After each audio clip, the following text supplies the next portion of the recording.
Now we'll discuss the versatile nature of carbon. Carbon is chemically unique. The uniqueness of carbon is due to two important reasons, two properties carbon having. One is called tetravalency and another one is called catenation. The another property called catenation. Now what is the meaning of catenation? Carbon has a tendency to combine with another carbon atom by covalent bond formation. Carbon अपने ही दूसरे element carbon के साथ मतलब दूसरे carbon atom के साथ combine होता है to form a long chain or a branch structure or a cyclic structure. This unique property of a carbon can produce large number of compounds called carbonic compounds.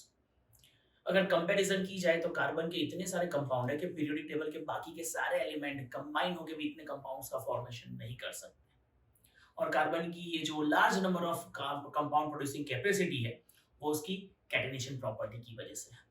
Let's see the chemical uniqueness of carbon or versatile nature of carbon. We have seen the formation of covalent bond by the sharing of electrons in various elements of any compounds. बहुत से element compound में हमने sharing of electron से covalent bond का formation होते हुए देखा. Now we have also seen the structure of simple carbonic compounds like methane. Methane का स्ट्रक्चर हमने देखा, आपको फिर से याद करा दूं. In methane, carbon is combining with the 4 hydrogen atom by sharing one electron each and a hydrocarbon, simplest hydrocarbon CH4 methane is obtained by this formation. In the beginning of this chapter, we also show that how many things that we are using contain carbon. Even हमारी body जो है, it also contains carbon. It is made up of carbon.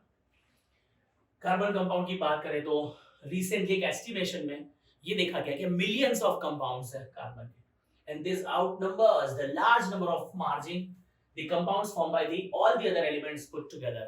जितने elements है सबको एक साथ मिला दो, उनके सारे कंपाउंड को मिला दो, कार्बन फिर भी विनर होगा. कार्बन की ये जो यूनिकनेस है, ये दो रिस्पांसिबल फैक्टर उसके लिए. Number 1, carbon has a unique ability to form the bond with the other atoms of carbon. Carbon की ये जो यूनिक प्रोबेबिलिटी या प्रॉपर्टी है कि वो अपने ही दूसरे कार्बन एटम के साथ बॉन्ड का फॉर्मेशन कर सकता है, giving rise the large number of molecule, and this property is known as catenation. Catenation property. Again, what is catenation? The carbon has a unique ability to form a bond with other atoms of carbon, giving rise to a large number of molecules, and this property is called catenation. These compounds can maybe having a long chain, branch chain, or even ring structure. मतलब ये long chain structure हो सकते हैं, branch structure हो सकते हैं या cyclic या रिंग स्ट्रक्चर हो सकते हैं. इन एडिशन कार्बन एटम्स में be linked with the single bond, double bond और ट्रिपल बॉन्ड. हमने देखा कि कार्बन जो है वो सिंगल, डबल और ट्रिपल बॉन्ड का फॉर्मेशन कर सकता है. In such it can produce alkanes, alkenes and alkynes hydrocarbons, जो हम डिटेल में डिस्कस करने वाले हैं. Compounds of carbon which are linked only by a single bond between the carbon atoms are called saturated compounds. ऐसे hydrocarbons जिसमें carbon carbon single bond present होगा वो सैचुरेटेड हाइड्रोकार्बन्स है, जिनको अल्केन्स कहते हैं. And those which are having multiple bonding of carbon, double bond और triple bond, they are called alkenes and alkynes respectively. उनको हम अनसैचुरेटेड हाइड्रोकार्बन्स कह सकते हैं. Double triple bond, unsaturated hydrocarbons. No other element, और कोई भी एलिमेंट ऐसा नहीं है जिसके पास ऐसी यूनिक प्रॉपर्टी है like carbon. No other element exhibit the property of catenation to the extent in which a carbon is having. और इतनी लार्ज अमाउंट में कार्बन के अलावा और कोई कैटेनेशन प्रॉपर्टी शो कर सकता नहीं है. सिलिकॉन जो सेम ग्रुप को बिलोंग करता है, कार्बन के ही ग्रुप को, उसके पास भी कैटेनेशन प्रॉपर्टी है, लेकिन वो 7 या 8 एटम की चेन का स्ट्रक्चर बना सकता है, नॉट मोर देन 8. लेकिन कार्बन के पास तो लार्ज नंबर ऑफ कंपाउंड्स है जो 8 से ज्यादा कार्बन की चेन पोजेस करते हैं. Nonane, decane, undecane, lots of compounds are there, but this compounds are very reactive. The carbon carbon atom is a very strong bonding and it is stabilized. Carbon carbon bonding जो है बहुत ही strong होती है और वो stabilise होती है, and it is due to the small size of carbon. Carbon का साइज छोटा है, न्यूक्लियर अट्रैक्शन ज्यादा होगा और इसीलिए दो कार्बन एटम एक दूसरे के साथ बहुत स्ट्रांगली अटैच्ड रहते हैं. So it's the first responsible reason for the uniqueness of carbon. Carbon जो है वो केमिकली यूनिक है, वो वर्सेटाइल है. उसका रीजन है catenation property, Catenation property, in short, a property of carbon to combine with another carbon by the formation of long chain, a cyclic structure or a branch structure. बाकी के सारे elements periodic table के combine होकर इतने compound नहीं बना सकते जितने कार्बन बना सकते हैं due to the catenation property. The second responsible factor for the uniqueness of carbon is its tetravalency. Already we have discussed that carbon has a valency of 4. It is capable of bonding with 4 other atoms of carbon atoms.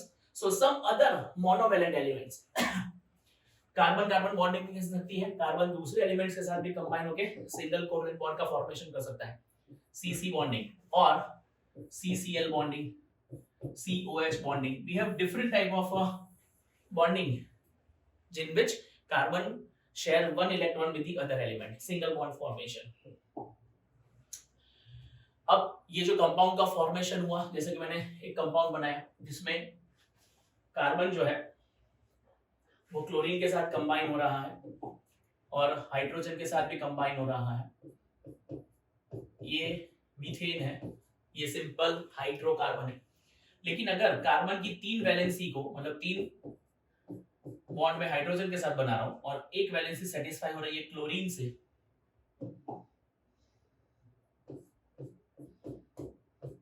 It's a CH4 and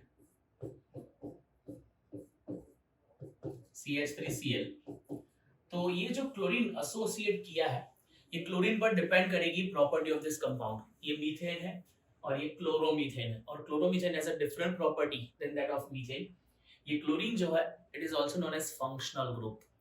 functional group एक ऐसे group of atom और group of atom which are responsible for the chemical properties of a given compound, they are known as functional group. हमारा जो next topic होगा जिसमें हम functional group का भी डिस्कशन करने वाले हैं. बट ये थे 2 इंपॉर्टेंट रीजन जो कार्बन को वर्सेटाइल बनाता है. कार्बन की जो यूनिक कैरेक्टरिस्टिक फीचर है वो कैटेनेशन और उसकी टेट्रावैलेंसी के वजह से है. नेक्स्ट हमारा जो टॉपिक है वो है related to the organic compound. Organic, now what are called organic compounds? Those compounds which are naturally occurring, those compounds which are produced from organisms like plants and animals, they are known as organic compounds. Earlier group of scientist ये मानते थे कि organic compounds है वो naturally occurring substances है, उनको कभी भी सिंथेसाइज किया जा सकता नहीं है. To produce the organic compound, we need a specific force which is considered as a vital force, and this vital force could be provided by the nature only. ये माना जाता था कि नेचर ही एक vital force प्रोवाइड कर सकता है, and the theory is called vital force theory, जो ऑर्गेनिक कंपाउंड के सिंथेसाइज से रिलेटेड थी कि भाई organic compound naturally occurring substances होते हैं और वो प्लांट या एनिमल से एक्सट्रैक्ट किए जा सकते हैं. लेकिन Friedrich Wöhler for the first time he prepared urea from ammonium cyanide. Ammonium cyanide NH4CNO. ammonium cyanide एक inorganic compound है. लेबोरेटरी में ये अमोनियम साइनेट को यूरिया में कन्वर्ट कर दिया, which is NH2CONH2.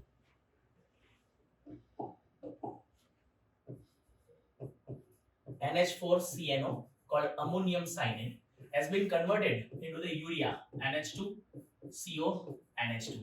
और ये काम किसने किया?